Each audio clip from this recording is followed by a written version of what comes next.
friends.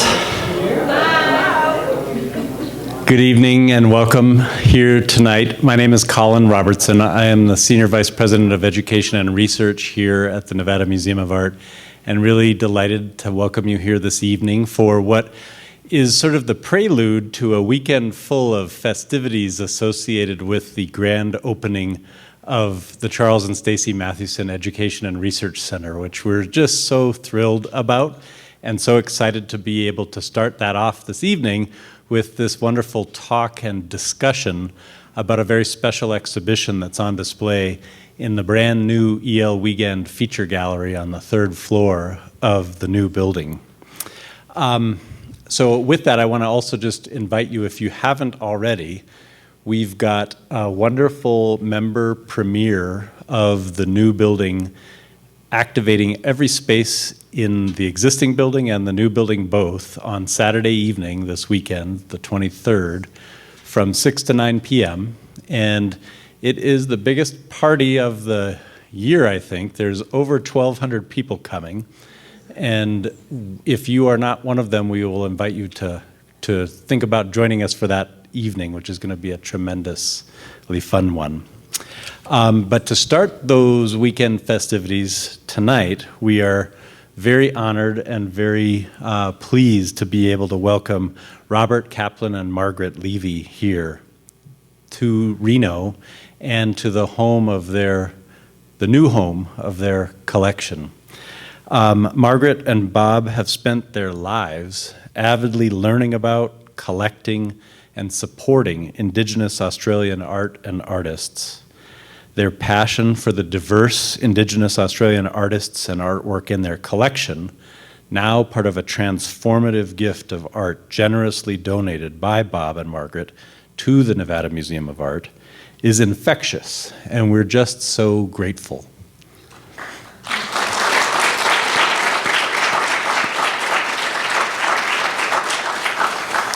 The exhibition Eternal Signs, Indigenous Australian Art from the Kaplan and Levi collection, on display on the third floor of the new part of the building in the E.L. Wiegand Feature Gallery,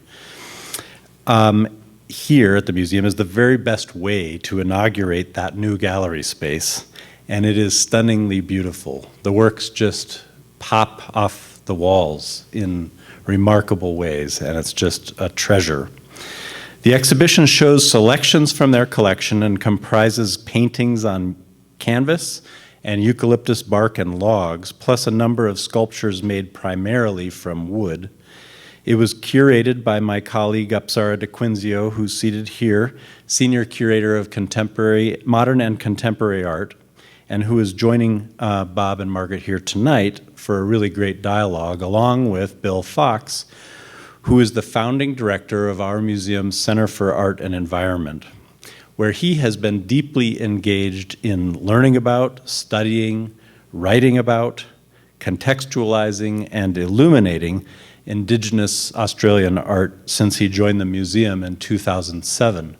And it's their relationship, Bill's and Apsara's, that has fostered the conversation with Bob and Margaret over the last several years that has led to this really, truly transformative gift that comes at the time of the completion of the capital campaign for the new building. And we're just so proud and honored to be the new home for that collection. Will you please join me in welcoming them all?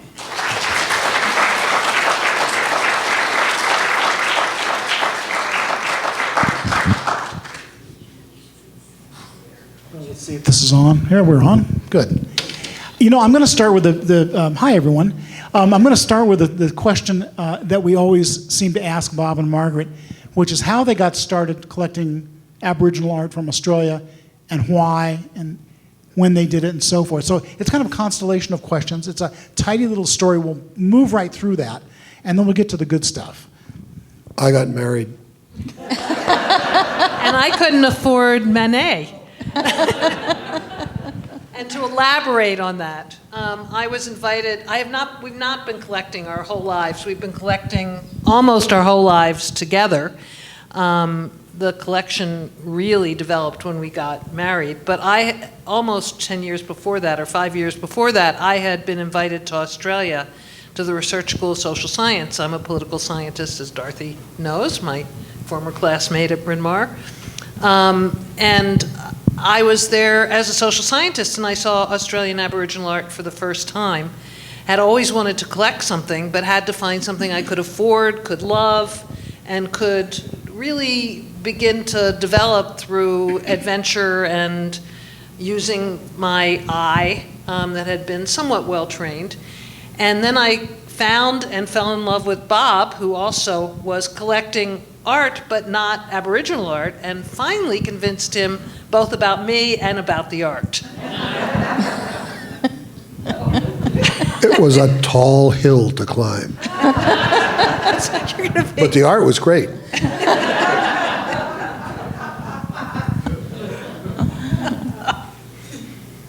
Well, this involved a car accident. So the second year I went back to Australia, I continued to have. We're talking 1985. We're talking, the first year I went was 1984, and I became very involved with research in Australia, and so went back regularly, and was back in what would be our summer, their winter of 1985. I'd gone to my favorite coffee shop on George Street in Sydney, was heading for a yoga class, crossing a big street very legally with the lights, about 10 other people crossing the street, and a car came around the corner a little too fast and seemed to pick me out of the crowd, and I ended up on my back and with my right leg pretty shattered. 7 years later, the Australia Post, it was an Australia Post courier car, finally decided that it would settle in the courtroom, and I got a fairly large settlement and used that. By that time I was also married to Bob, and we used that to start buying much more seriously what we'd already begun to show an interest in. And what was that work that you bought? The very first piece was a piece by Emily Nwari. There's a piece by Emily Nwari at the end. It's not a piece like this. It's different than the one you have, though we did buy two that are similar to that at one point. So it was an Emily Nwari who now has become an incredibly famous painter. Those of you who get to London, there's a major retrospective of her work at the Tate Modern. She's represented by dealers all over the world. There have been major shows. Gagosian now, even. Yeah, Gagosian sells her, right. So Steve Martin has collected her. So she's a very big deal. And a very interesting artist. And how does one begin to start collecting Aboriginal art in a very serious way? And is there a right way to do it? Several questions there. I'll let Bob answer about the right way to do it, because you've been thinking a lot about that. Well, there are two elements to it. First is you don't just go out and start. Got to hold it closer. No, I can hear myself on there, but I couldn't hear you on there. Anyway, we're Bickersons. But, you don't just go out and start buying stuff. You start going to places where you can see what you're interested in and see what's good, what you like. Good is what you like. And what's not worth spending a lot of time thinking about. And you do it over and over and over again, and you start buying. And I'm going to add one thing to that. One of the things that we love doing, we looked at rock art and went on expeditions where we could see some rock art. We were much now fitter. You should talk into your microphone. We were much fitter then, could climb up these escarpments and down again. We loved going to the country where the art was being produced and understanding the context, meeting not just the artists, but their families or others who were involved in the community and learning the stories and the culture, getting a sense of what was at issue in the work. So it wasn't just the art, though we loved the art, and developing our eyes about the art was a crucial part of it. But part of what's exciting about Aboriginal art is it's such an old culture, and the art represents so much of that culture. And so learning, and the land, and their maps of the land and the sea. So understanding that world was a crucial part of it. But there's also an ethically right way to collect, right? Well, there's a problem in a lot of indigenous communities, at least, where people will come into the community, set up, get artists to come in, paint something for them, give them the money, and walk away with no commitment to the community, no commitment to the artists, and often buying things for very little on the value. One person who's exhibited up here, up there, is Patty Fordham, and we were talking to Patty Fordham, and we were with his brother, and his brother said, "Patty, I've heard that there are times that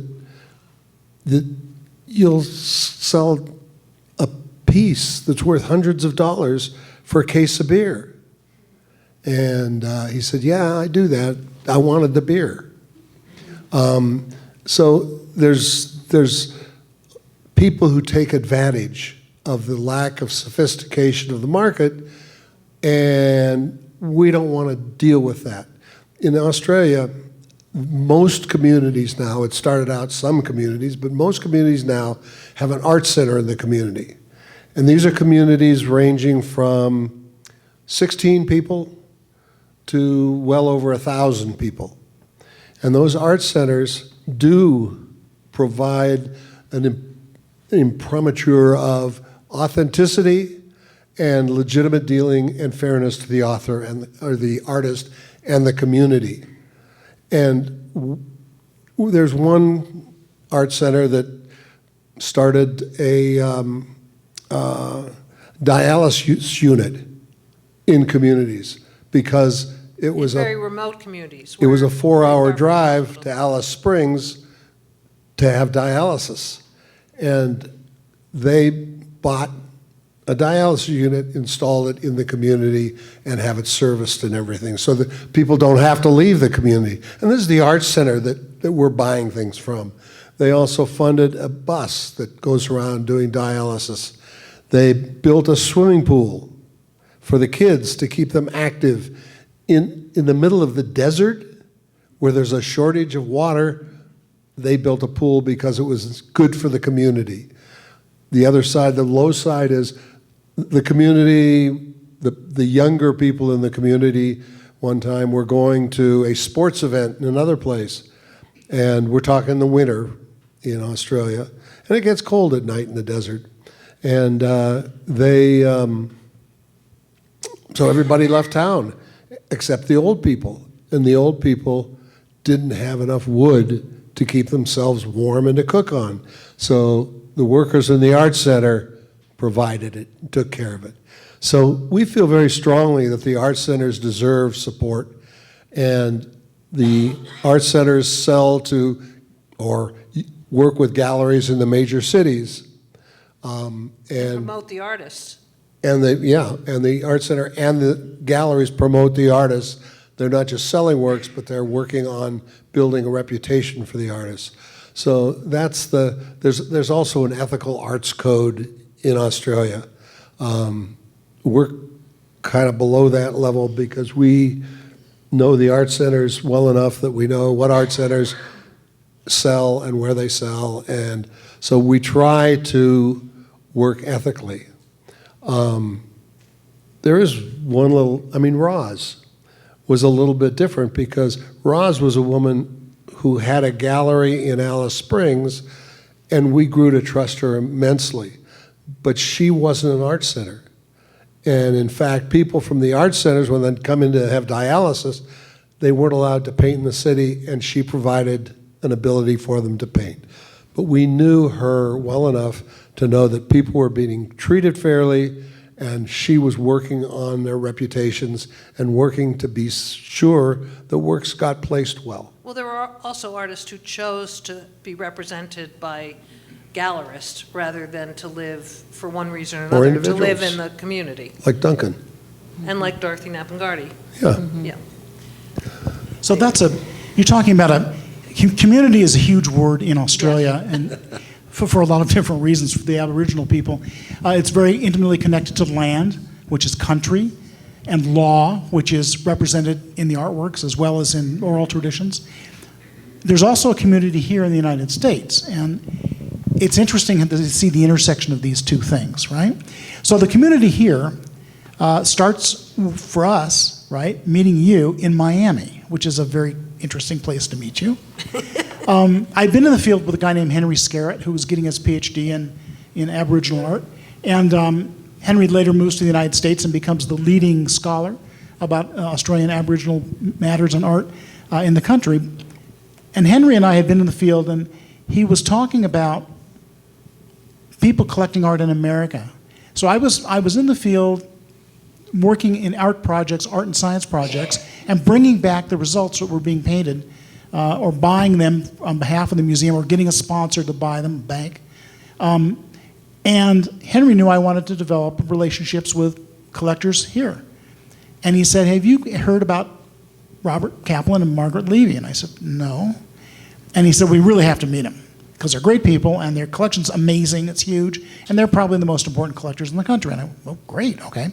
So, so I'm in Miami at the invitation of Dennis and Deborah Scholl, who are also collectors and just beginning to think about giving us some gifts of Aboriginal art. Well, actually, they start by giving us some drawings from what they were collecting at the time, but they were just beginning to move into collecting Aboriginal art. They had hired Henry to help them figure out what to buy and to actually hang their apartment in Miami for shows during Basel, Miami. So people would come from around the world. They'd be in Miami, and the Scholes would throw a nice party. They were already pretty well known by everybody at that point, so everybody wanted to go to the party. And I'm at this party by the invitation of the Scholes. David, I think you were there too, I'm pretty sure. Yeah, and these guys show up. Now, they insist that they saw me give a talk at the... We did, the night before. The night before at the museum, but I don't remember the talk. I don't remember anything about it, so... It was a spectacular talk. It was a spectacular talk. We came up to you afterwards, actually, but we were one of the many, many people in the crowd. Well, I don't even know what I was talking about. It's shameful. In any case, we meet at the party, and they invite me to come see their apartment in Seattle. And said, come visit us and see our collection. And so David Walker and I go up and have an incredible time with these folks. And that's when we begin to develop a really solid plan for collecting. One of the things I want to ask you is, so there have been changes in Aboriginal art since you've been collecting. You've now been doing this for 30 years plus. Yeah, more than that. What have you seen, one, in changes in the art, the way the Aboriginal people are reacting to the rest of the world and how the world's reacting to them? So it's a dynamic. It changes the nature of the painting, I think. And we have some things upstairs, I think, that actually illustrate that. And then the other thing, of course, is how the nature of collecting itself has changed. So two-part question. I'll keep you busy for a while. The first thing I want to say about that is that there's some things that haven't changed that are really important about what makes Aboriginal art, I think, so special in some ways and motivates the artist for sure, which is their commitment to their country, to the lands or the pieces of sea for which they have stewardship responsibilities and which represent their spirituality and are crucial to their rituals and the ways into their culture, how they... So when we first started buying Aboriginal art, artists would tell us, we'd say, why are you painting? And they'd say, we need to buy a truck. And we'd say, oh, okay. But it turns out that because they'd been put on reservations that had then become these communities, they were really very distant often from the land that was their country, that they felt responsible for. So a truck was a way to get to that land. Now they don't so much talk about buying a truck because they can buy a truck. Or they've moved back near their lands. But Goinby, who we will talk about, is not a rich man even though he's a world-famous artist because he gives his money for ceremonies. So when there's a funeral or when there's an initiation rite for the young men, or when there's some other kind of important ritual and ceremony going on, Goinby will be one of the major supporters of it, helping people get there from very far distant places, paying for the various things that are needed, the paints and the other things to paint up bodies, food, as well as for the ceremony itself. So there's still this ongoing commitment, I think, among a lot of the artists to what's driving their art. But the art itself has changed a lot. So it's not an easy question to answer, because there are, as we know, and as those of you who've been upstairs know, there are a lot of different kinds of Aboriginal art. So different communities, different regions, different sets of artists really have taken up very different modes of representing what they care about. Some use natural ochre, some use acrylics, but the materials have changed. And Bob thinks a lot about the materials. And some of the symbols have changed. I mean, they still have the same iconography, but it's often disappeared into the painting. There's more abstraction. There are more artists who've been trained in Western techniques and who are using them, or who are dealing with the Western world and with the kinds of problems that are being created around incarceration or land rights or a variety of other things. Yeah, I go through the process of thinking about artist by artist. Emily was far and away ahead of the rest of the Aboriginal artists. Emily Nwari, who you'll see a picture by her here, who is, again, this woman who's become very, very famous. She started painting in 88 or 89 at about 80 years old, and she died in 96. So she painted for 7 or 8 years, but has this huge reputation as well as having produced a lot. She was much more in the way we think of Western abstraction, much more involved in Western abstraction. But wasn't that for her? No, not at all. It's and so that there's been a big change in a lot of the Aboriginal art, going away from what was traditionally done by them in rock painting or earthworks meaning a ceremonial ground where they would do what subsequently they painted on the ground for ceremony. And we're talking about groundworks which may be 2 acres large.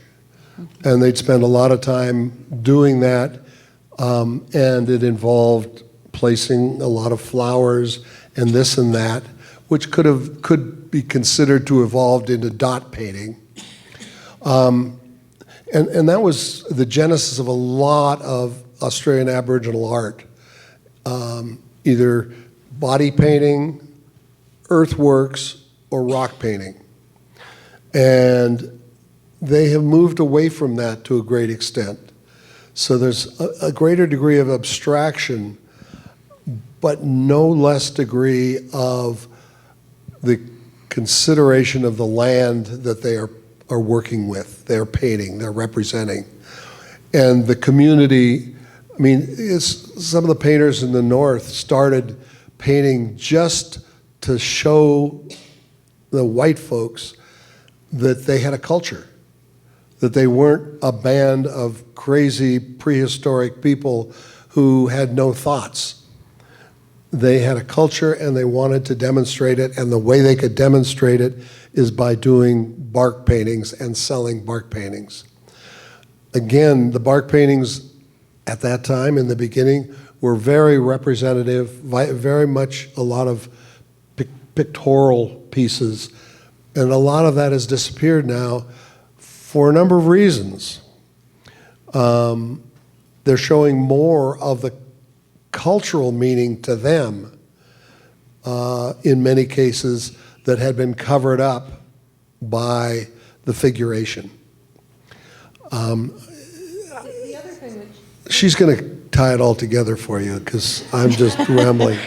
The other thing that's really changed, we have a big gallery-like space in our condo in Seattle, and we do little shows there. And Bob curated an incredible show of pre-2000 barks done before the year 2000.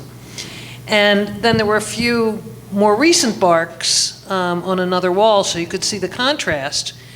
And the materials have changed. They're still bark, and they're still done by wringing the tree and wetting the bark and smoking the bark till it straightens out. All of that is true. But the fixative is no longer orchid juice or Kangaroo blood.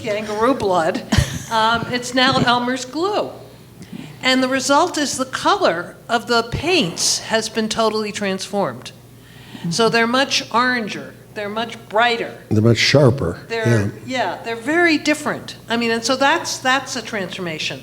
And you can see it in the desert paints as well. They started in the early 1970s when Jeff Barden came as a school teacher and the Bapunya Tulla movement started and the desert paintings started. They were done with house paints on cigar boxes and pieces of board. And now they're done on Belgian linen and with high-grade acrylics and on good canvas. And so the colors are totally different. And the assumption early on was that some of the art center directors who came would think that the Aborigines only wanted to paint in earth colors. Well, they'd clearly never seen an earthwork, which is full of color from the flowers and stuff. But as soon as a group of Aborigines were given a whole slew of colors to paint with, their world is full of color. If you've been in the desert when it rains, flowers everywhere. The sky is blue. I mean, the rocks are red. They're not just all ochre colors, sand colors. So there's a lot of, and they've been looking at each other. I mean, one of the artists that we love a lot is Dorothy Napagarty, like your shirt, and who's a wonderful, wonderful artist, now passed. And she was at an exhibition in Sydney. She was represented in the exhibition. It was in sometime in the 80s, of women artists, or in the 90s maybe, of women artists. And Emily was among them, and Dorothy was among them. And Dorothy at that time was painting very colorful paintings in a tradition and a style that her teacher had done. And she was watching everybody gravitate to Emily. And so she sat there and watched it, and her dealer, Roz Premont, was there as well. And afterwards, Dorothy came up to Roz and said, "I want to paint differently than I've been painting." And Roz said, "Fine, I'll give you a studio. I'll pay for you for 6 months. I'll buy all of the work that you produced. You're an artist. You need the opportunity to develop." And then Roz went home and she said, "Oh my goodness, she's going to paint Emily's. What is she going to do?" She's just been totally inspired. She came up with something totally different. So by them looking at each other, not so much at the Western artists, but looking at each other, they began to learn new things, new ways of doing things, and trying them out, and developing their own variants of it and their own styles. Emily doesn't look at all like Dorothy. You'd never mix up an Emily and a Dorothy, never. But Emily inspired Dorothy.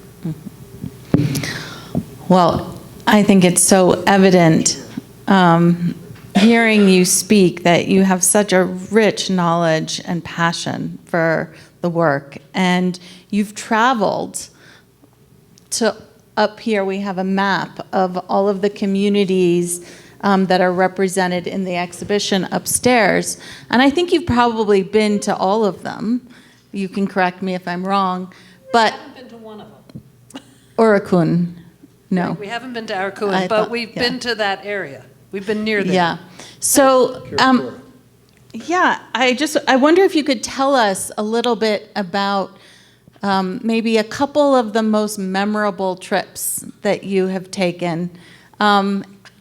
Ooh. I know that's going to be hard because they go every summer for the most part. So there's a lot of trips that have taken place, and you've been all over the place. But are there any that stick out in your mind as being really memorable, life-changing trips for you in terms of your collecting? Gosh, there have been so many. I mean, it's really, that's really hard.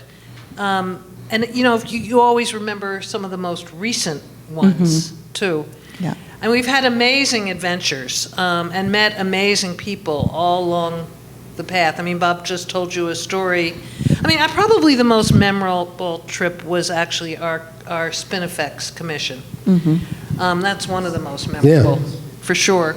So the Spinifex people and their, I'm trying to remember, there is a Spinifex piece up there, isn't there?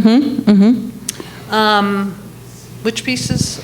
It's the collaborative, the men's collaborative. One of the men's collaboratives. So the Spinifex people started, the Spinifex country is the area where the atomic test bombs by the British took place. And so what happened to that group of people was the British and the Australians came through in trucks and and yelled out that there were going to be these bombs coming and people should leave the area. And they put up posters. Well, we're talking about the 1950s. These were illiterate hunters and gatherers. They didn't understand the English if they even heard it. They couldn't read the things if they even saw them. So not surprisingly, when the bombs were tested, there were a number of people who were still there and who were affected by radiation sickness. And the land itself was declared non-viable for humans. And all of the people who lived there who survived were taken to missions. 50-some years later, the descendants and some of the children who had been there, And some of the survivors, the survivors, make a land claim for getting their country back, that it's their country. And in principle, it's been cleaned up of the radiation by then. Yeah. They believe it. We go believing it and don't take Geiger counters, so we don't know. we're talking the land claims in the late 90s. Yeah, the land claims were in the late 90s, and they did them with paintings. So they used paintings, often collaborative paintings, that showed that their knowledge of this land, where the water holes were, where various landmarks were, and they won. They won the land claim, and they won it in Western Australia, which had been terrible about all these things. So it was a really remarkable case. Of course, nobody wanted that land. It was radiated, right? It was irradiated. So the Spinifex people, some of them moved back there, very excited to be back on their land, and an art center develops that's been working with them as they do these collaboratives for the land rights. We start buying Spinifex paintings very early on. We have a quite extensive collection of Spinifex work, one of which is upstairs. And we decide we would love to visit Spinifex country. So we arranged with the dealer who we had been buying Spinifex from and the person who worked with him to do a commission, with a women's collaborative and a men's collaborative with the Spinifex people. So it's arranged, and we're to go out there. We fly from Seattle to Sydney, from Sydney to Perth, from Perth to Kalgoorlie, which is a mine town. Then we get in a car the next day, drive around and try to find the artists with the art center curator, director. We try to find the artists who were left in town, and we had to give up one of the chickens we'd bought for lunch in order to get the artist so his friends would let him go. We drove for 7 hours along the dogleg fence, got to Chinchinjara, Chinchinjara, where we spent the night, and the next day got into cars and buses to go to a site where where the commissions were going to be done. They didn't have an actual physical art center yet, so they went to these sites. It was the back of a truck. That was their art center. And Bob left separately from me with the senior men to see some important site. And then, of course, people who weren't supposed to take their two-wheel drives took their two-wheel drives, and there were all kinds of problems. So we finally got to the site. And then it rained. Never rains in the desert at that time of year. It rained. Okay, so we're camping in the rain and dealing with all that. And then finally the sun comes out. The sun comes out, and the first thing that happens is all the men leave. And we're thinking, what is going on? And the men had all gone off to figure out what they should paint together. There were 17 men, and they said, well, we'll paint the whole country. We each have a piece of this country. So they painted how many square kilometers? 55,000 hectares. A hectare is 2.5 acres. And you can see the image of the painting that they did on the last edition of Wally Carona's book on Aboriginal art. The new edition has substituted. And it belongs to the Seattle Art Museum, so it's there sometimes if you ever are interested in seeing it. We also had a women's commission. So the first thing that happens when they do their work is they have a little ritual that only the painters can be at, and it's gendered, right? So there's a women's group and a men's group. The men chose where they wanted to paint first, Right. and then the women could decide somewhere else. But the men were the drivers.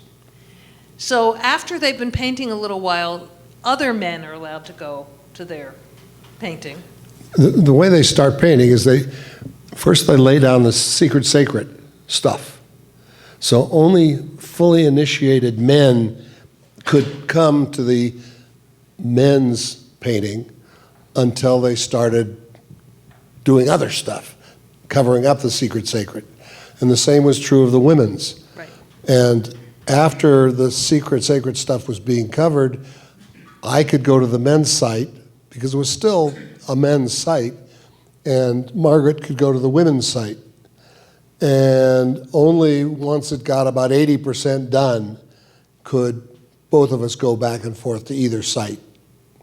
And we're talking about a painting, what is it? Probably, maybe it's 3 by 2 meters, maybe. 4 by 8, let's say, feet. And there are 17 men spending the day sitting around that canvas painting. And they're each painting the area that they're responsible for. And if an image is coming from one area to another area, they pass the brush.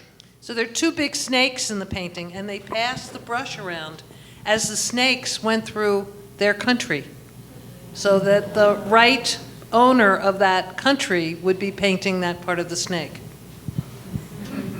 But that was, it was pretty fast. They started about, 10:30 or so in the morning, and they finished at 5. And they were pretty excited about it. And the women heard that the men had finished, and they said, "We better get done." But that was really special. That sounds And then incredible. that night, they did an imam, a ceremony, just to show us what a ceremony was like in their community. And that was just being done for us, and that was very special too. Yeah. And then they all started painting, separate paintings, and we were just wandering around and talking to the artists as they were singing up their paintings, because they often sing to tell Sing the story of the country while they're painting the country, which they would normally be singing in the country to liven the country up, but because they couldn't get there, they could sing up the country as they were painting. And there was one example of Simon Hogan, a very wonderful painter, and Bob is sitting with him, and he's doing a lot of different water holes, and he's naming each of them to Bob. They're like 12 of them or 15 of them, and each of them, and he says, they're not this size, but this is the most important, so I've made it much bigger.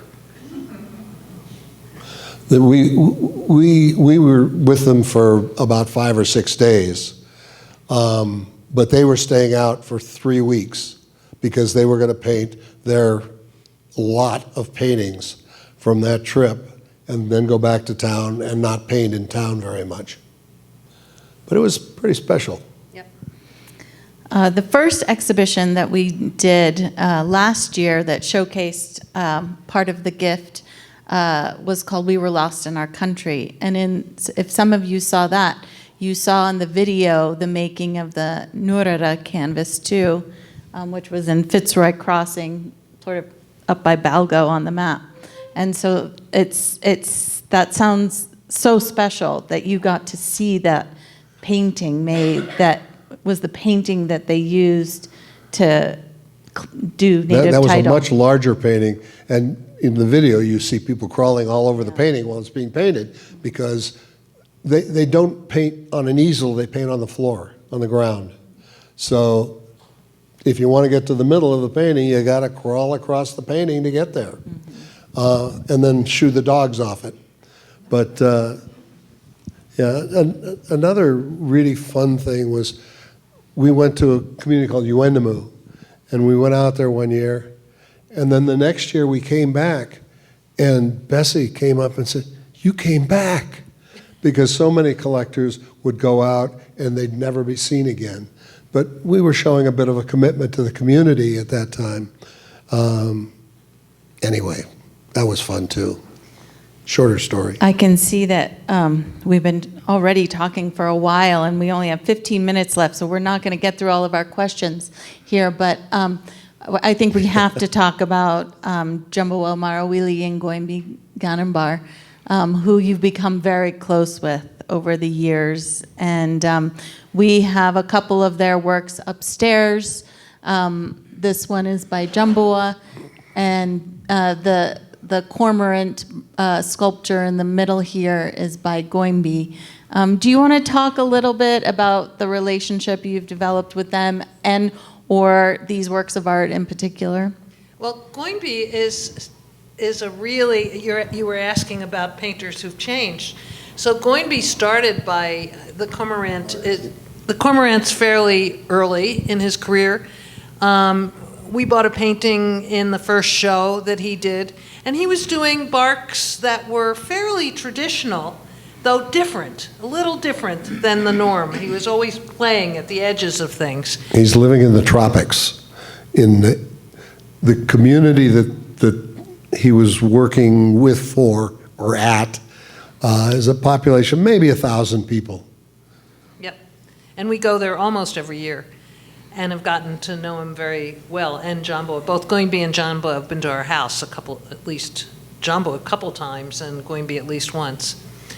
So Goimbi evolved over time. One of the things he's most famous for is using found materials. The first thing he did was he engraved his barks. That was already an innovation. And then he started using found materials like conveyor belts, the rubber on conveyor belts that were part of the mining community, or using PVC pipe and turning it into a barracuda. So we would use all these things. He's now doing signs and metalwork, as you saw up there. Chicken wire is a good story. So the metal piece that, if we could go back to the metal piece, is actually, this piece here on the right, is actually house siding, like was on the Grenville Towers Building in London, siding. that terrible fire. So it's acetate and... It's 2 panels of plexi with an aluminum core.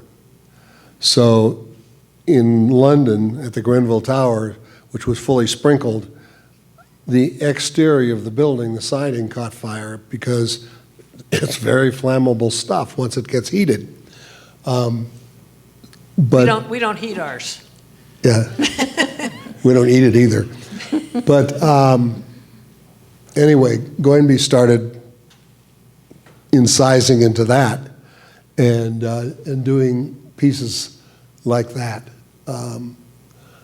He's very creative.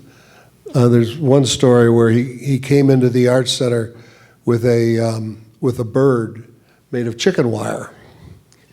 And they said, "Wow, that's really great. That's terrific." And the next day he came in with a flock. And they got a call from his neighbor who said He took my whole fence.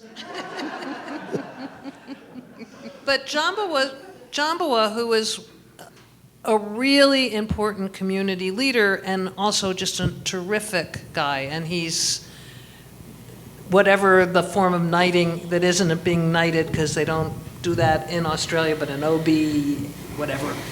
Come on, whatever. Well, he's got one anyway.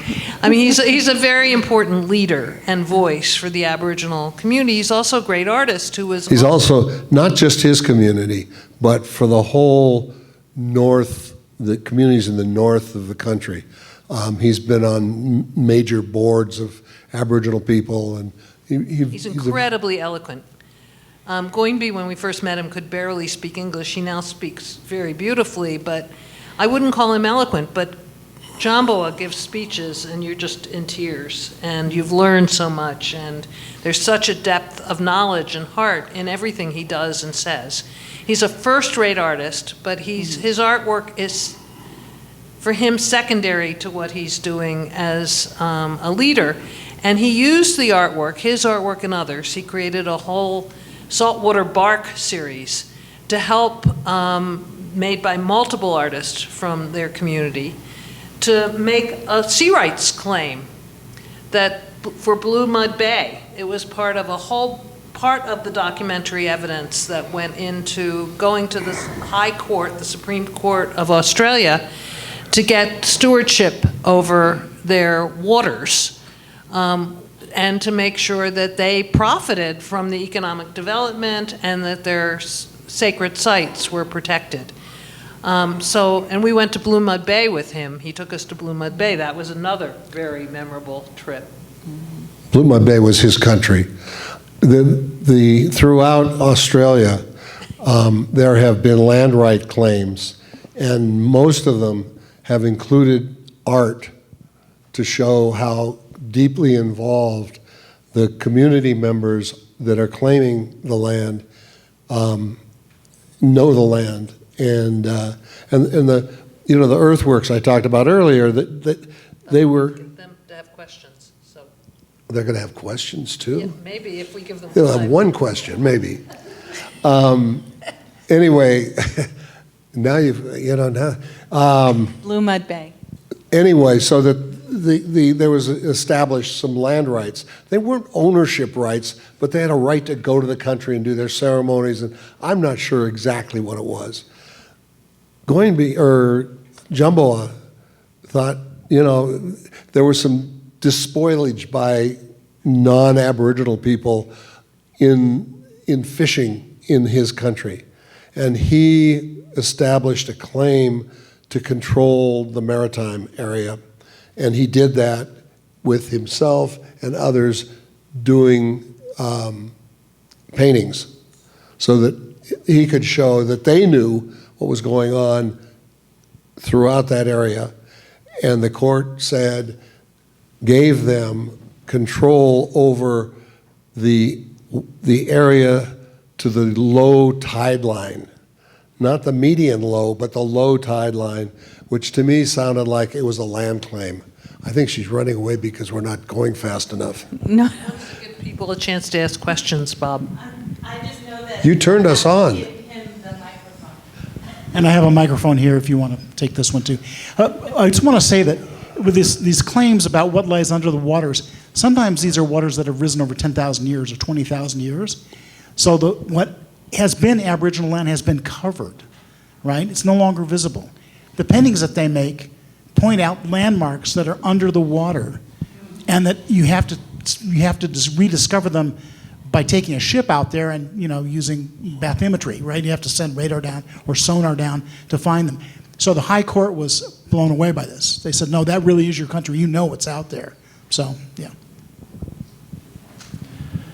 So, ladies and gentlemen, we record all of these programs for the museum's archive here, and we want to just use the microphones to capture your questions or comments as part of the record of that. So if you'll just wait for a microphone, we'll grab you one and bring it to you, and welcome any questions or comments now. Yes or no questions are best because Okay, here's a yes or no. In the big cities in Australia, is Aboriginal art popular? Does it sell? Yes.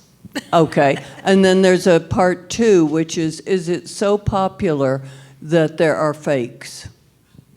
There are fakes. That is an issue. And as we said, there are also problematic sourcings.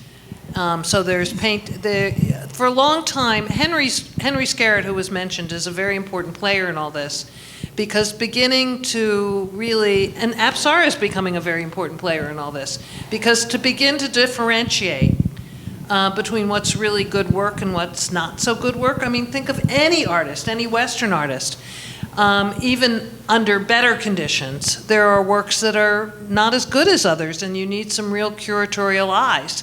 And for a long time outside of Australia, and their museums and galleries, public art galleries, have been collecting Australian Aboriginal work for a long time. So it's been seen in the cities and valued for decades now.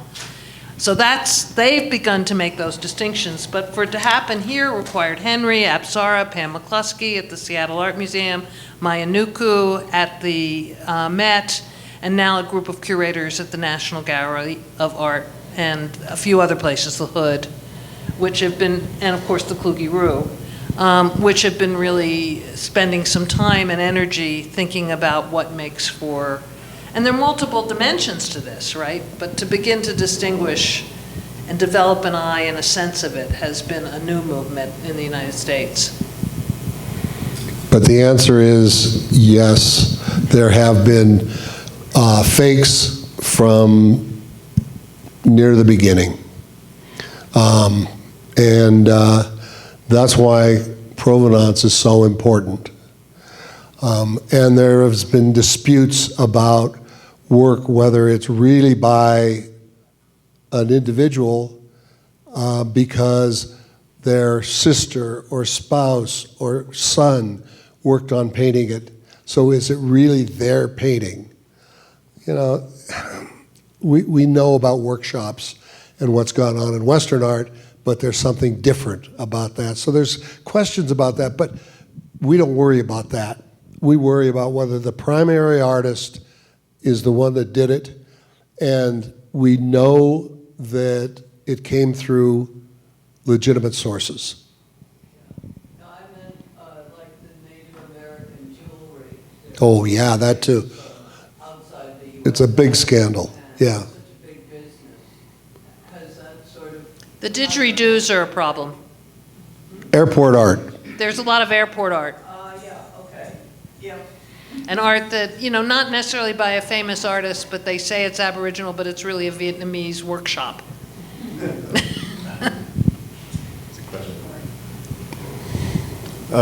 Yes, I'm very curious if you might talk a little bit more about the kind of expert testimony that was offered in these land cases. My wife and I were fortunate enough to spend a year in Australia shortly after the Mabo decision, and I was involved with the law school there, where there was some controversy actually about whether this kind of testimony is really the kind of expert testimony that Western judicial institutions are used to handling, anthropological and archaeological kinds of evidence. And so in a sense that was groundbreaking, a groundbreaking development out of Australia that has come back and actually affected expert testimony Yep. in America and other Western countries. So if you wouldn't detract too much, I'd appreciate any other comments you might have about that. Well, it's a long, long story, and They all are. they all are. And so when I first went to Australia, the person at whose home I went for dinner and saw my first piece of Aboriginal art that I thought, gosh, this is really art, is an anthropologist named Diane Bell, who had done the first book on Aboriginal women. And she became an expert witness in some of these land cases. So the cases would often, as you probably know, the Mabou decision was a very important, there's a movie about it, there are all kinds of things, but it was a very important decision that recognized that the land could be reclaimed through the kind of testimony that you were just describing, art and other kinds of materials, songs and other things, but very unusual evidence. These were people who'd been dispossessed from their land. There weren't maps of their land, so the Canadian Indigenous people, for instance, have maps that show that there were settlements here. There wasn't that kind of thing for the Aborigines. So they were really facing a conundrum about how they were going to demonstrate that this was really their land, given the long dispossession from it. So they did that through art was one of the means, but it wasn't the only one. So our very good friends, the Morphys, Howard and Francis, who were involved in the Blue Mud Bay case and other cases, provide other kinds of evidence. Their names, place names, there's demography, there are dictionaries, there are all kinds of things that can show how long people have lived in the land. Jumbo claims that what really convinced the judges was they were out on a boat and he said, we're about to hit a vortex in the water, so hang on. And they said, how do you know that? Because the water looked totally clear. He knows that water. You know, they know these lands. They could take people around and show them and tell them the stories there. So it becomes a very important form of evidence, yes, and it does affect how other indigenous people in other parts of the world also. But they are all talking to each other. We had a wonderful symposium around an exhibition at the Seattle Art Museum of Australian native claims, and Australian native peoples were there to talk about that, Canadian claims, and Aboriginal claims, and each had different methods, and they were all learning from each other and talking to each other across these very large geographical divides often. And American claims, of course, American Native Indigenous claims. There was one fascinating one that a woman who was a non-indigenous person who was working for the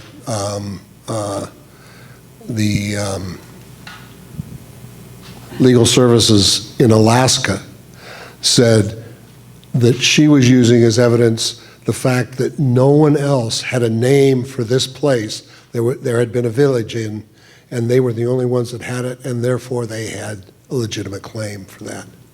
I mean, you know, it's expanded in many ways, very interesting, but I don't think we really know a whole lot about the land claim, and I am not sure what granting a claim grants either. You may know better than I do.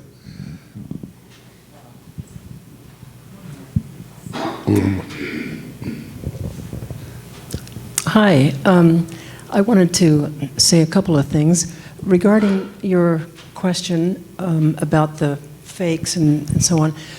Last time I was in Australia, I purchased a beautiful piece of Aboriginal art, and along with the painting itself came several photographs of the woman who painted it as she painted it. So I think I have 3 photographs of when she was beginning the painting, halfway through it, towards the end, and that became part of that's what I have, and I have that attached to the back of the painting. So that was not fake, that one. I have to say, I'm not doubting your painting, but there are lots of paintings where the photographs are taken.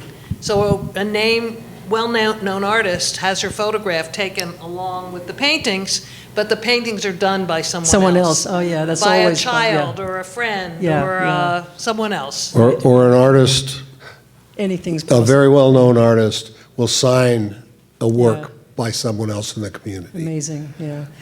My other point was, in all of your times visiting all of these people, do you get a sense that their art is a way of transmitting their culture and beliefs and understanding about their history and their culture to the next generation and the next generation?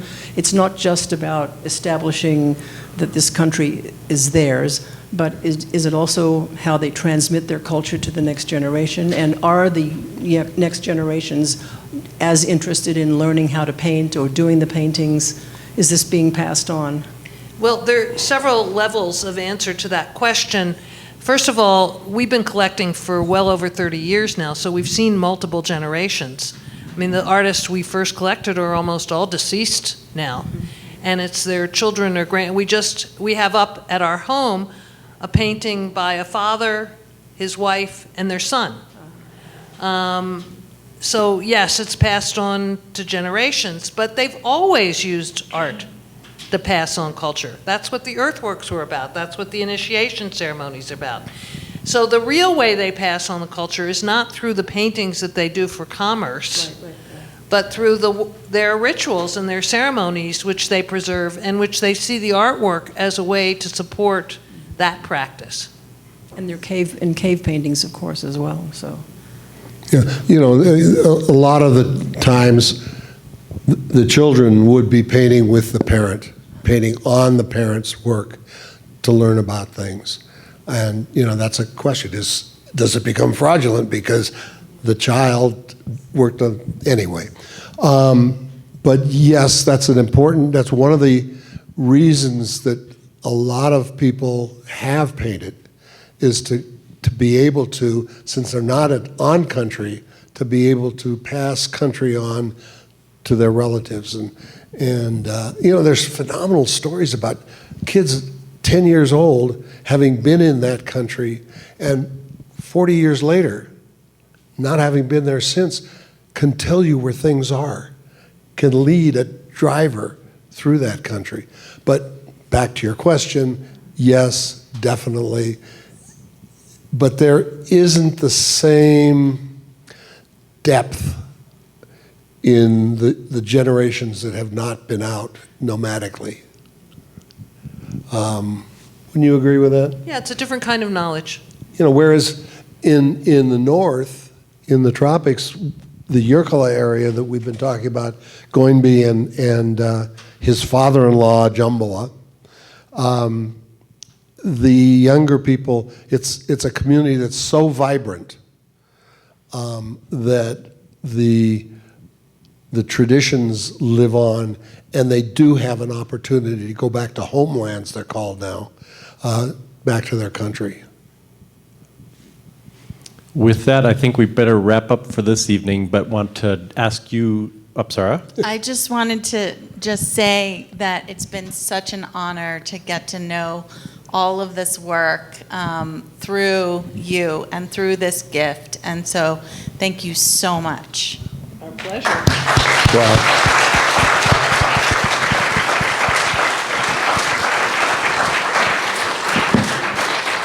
We are privileged to have a community here that welcomes it.